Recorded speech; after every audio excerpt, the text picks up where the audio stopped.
بسم الله الرحمن الرحيم الحمد لله رب العالمين الصلاة والسلام على أشرف الأنبياء والمرسلين أما بعد فقد قال عليه السلام سلامة الدين والدنيا في مدارات الناس ورحمة الله.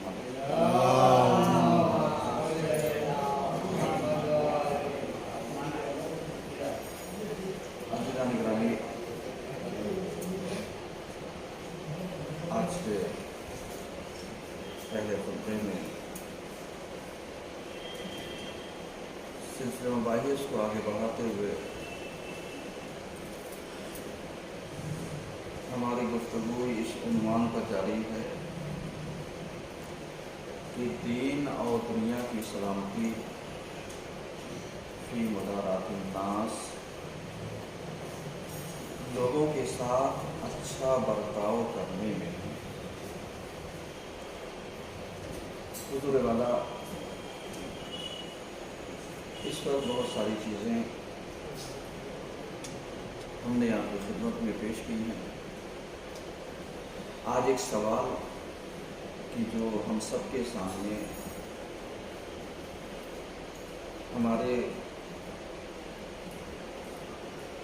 عقائد اور ہمارے قوانین اور آئین جو اسلام کے ہیں، جو ساخت ہے، اس کو گرانے کی ایک ناکام کوشش جاری ہے۔ آج ہمارے نزدیک معتبر ترین کتاب اور معتبر ترین دین کی اساس قرآن مجید ہے۔ چونکہ خطبے میں تھوڑے سے موضوع کو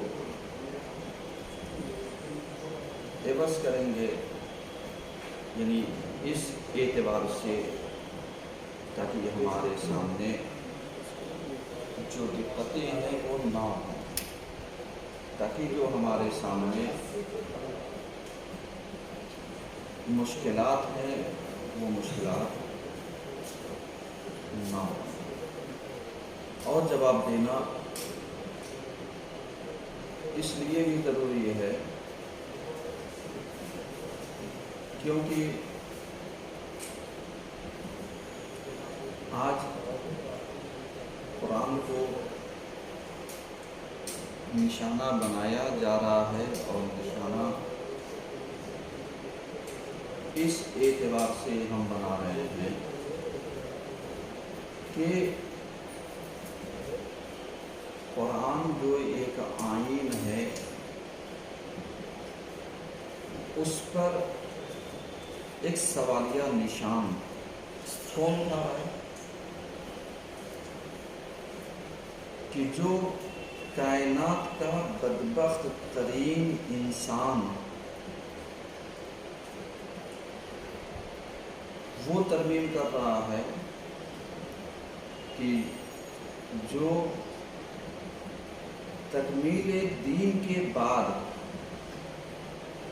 یعنی پیغمبر کے جانے کے بعد الیوم اکملت لکم دینکم کی آیت آنے کے بعد اس میں کوئی کسی چیز کا اضافہ نہیں کر سکتا اور کسی چیز کی کوئی کمی نہیں کر سکتا۔ اگر آپ نے کلپ دیکھی ہو، ایک ویڈیو اس شیطان کا جاری ہے ابھی پچھلے ہفتے، جس میں اس نے یہی کہا کہ ہم نے ایک نیا قرآن، وہ قرآن کی جس میں سے یہ 26 آیتوں کو ہم نے ریموو کر دیا اور باقاعدہ آیتوں کو پھاڑتے ہوئے ویڈیو میں مطلب دکھایا ہے۔